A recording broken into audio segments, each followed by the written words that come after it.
Bueno, la ecuación económica está, como sabemos, complicada, bastante complicada.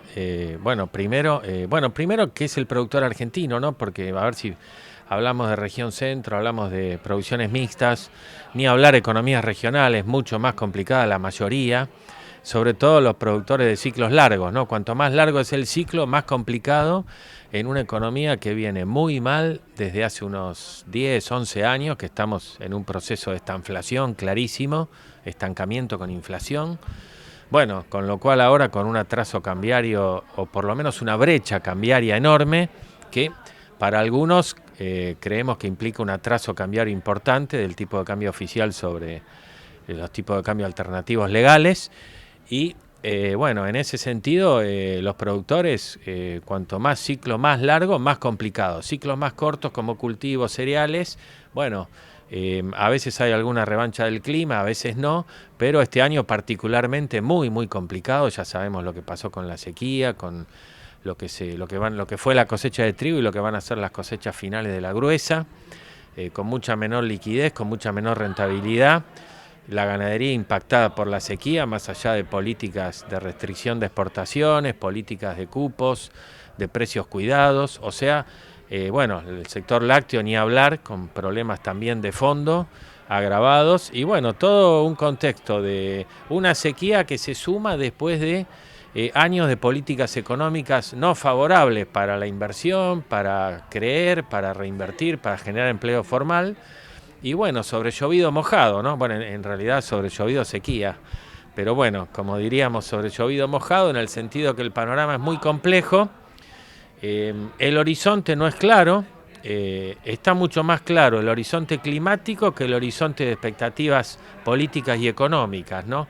Previendo que viene un niño, mientras no haya inundaciones, siempre es favorable en términos de lo que puede ser la próxima cosecha de fina y después la siembra de gruesa, pero en un contexto donde, a diferencia de otras épocas, yo no soy productor, soy economista, pero como un productor agropecuario diría con muchas más expectativas en el clima que en el clima de la naturaleza, que en el clima político y que en el clima económico, ¿no? Bastante complicado. En lo que hace la ganadería en particular, donde la sequía afectó durante el invierno y el verano, pero ahora no tendrán pasturas muchos de ellos porque no pudieron hacerlas. Y cuando los precios locales no estarían convalidando un incremento, y mucho menos los internacionales que están achatados, ¿cuál es el futuro del ganadero promedio? Bueno, el futuro, digamos, la Argentina es el país del futuro, que nunca llega. Para hablar del futuro un poco, tratando de ponerle un toque de optimismo al asunto, ¿no? En términos de producción agropecuaria, el precio de la hacienda en el mercado de Cañuelas muy atrasado con respecto al precio de la carne o al IPC. O sea, ya estamos mal ahí.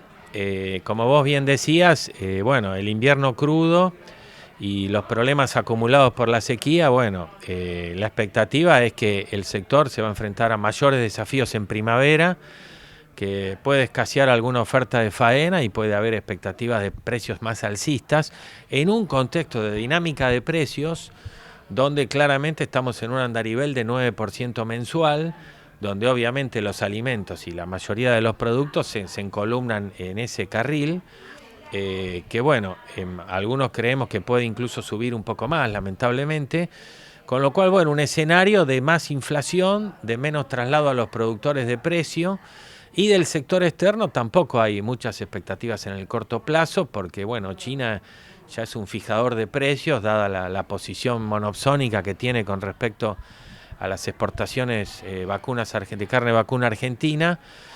Bueno, con lo cual lo que sí cabe esperar es una recomposición de suelos, de pastos, y un 2024 un poco mejor, ¿no? Sobre todo en términos de nuevas políticas que esperemos que lleguen.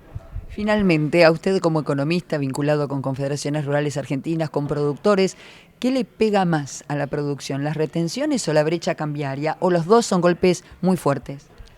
Sí, mira, Karina, desde CRAI también en lo personal creo que las dos cosas, ¿viste? Las dos cosas.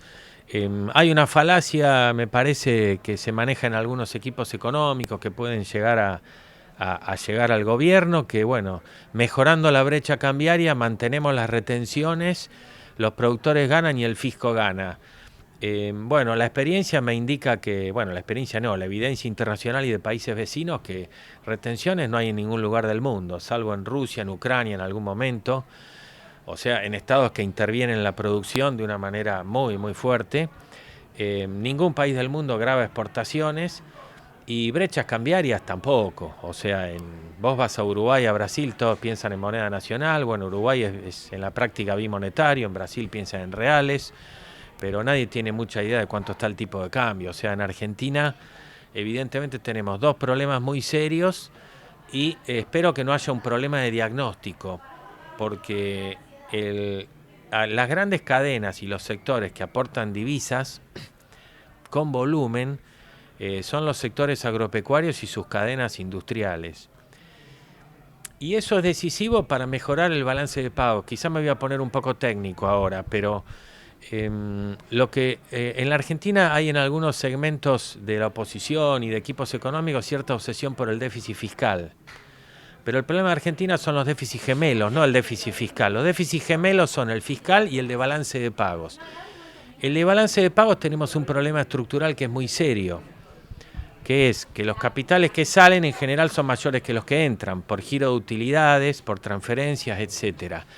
Después en turismo tenemos déficit, los argentinos salen más al exterior que los que llegan a nuestro país.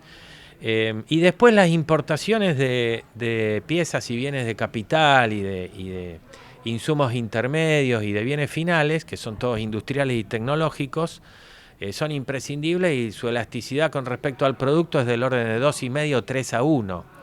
O sea, si la economía se recupera, las importaciones crecen 3 veces más, con lo cual faltan dólares del turismo, de las importaciones, de la reactivación, con lo cual la única respuesta elástica en el corto y mediano plazo son las exportaciones agropecuarias y agroindustriales.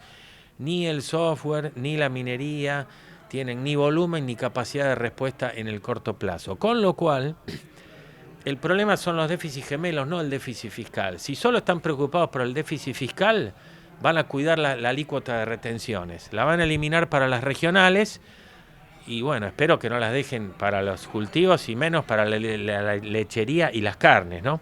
En ese sentido, la lectura completa que a veces hacemos los macroeconomistas es de déficit gemelos. O sea, si yo bajo las retenciones voy a mejorar el balance de pagos, porque la única manera de generar divisas de exportación genuinas es con las cadenas agroindustriales y el sector agropecuario. Con lo cual, a mí me preocupan las dos cosas, la brecha cambiaria y las retenciones, y esa lectura parcializada, concentrada solo en el déficit fiscal, que es real, que es un problema muy serio, pero hay que acompañarlo del déficit de balanza de pagos, porque eliminar las retenciones provocaría un shock de confianza, de inversiones y una multiplicación de, bueno, no solo de los granos y de los productos básicos y de la carne más en el mediano plazo, sino de todos sus encadenamientos. Pensemos nada más los encadenamientos que genera el maíz, por ejemplo, o la soja. En fin, me parece que hay que hacer un diagnóstico un poco más integral desde las nuevas políticas públicas que vengan y no quedarse con esa idea fiscalista de mantener retenciones y mejorar un poco el tipo de cambio oficial. Esperemos que no sea así.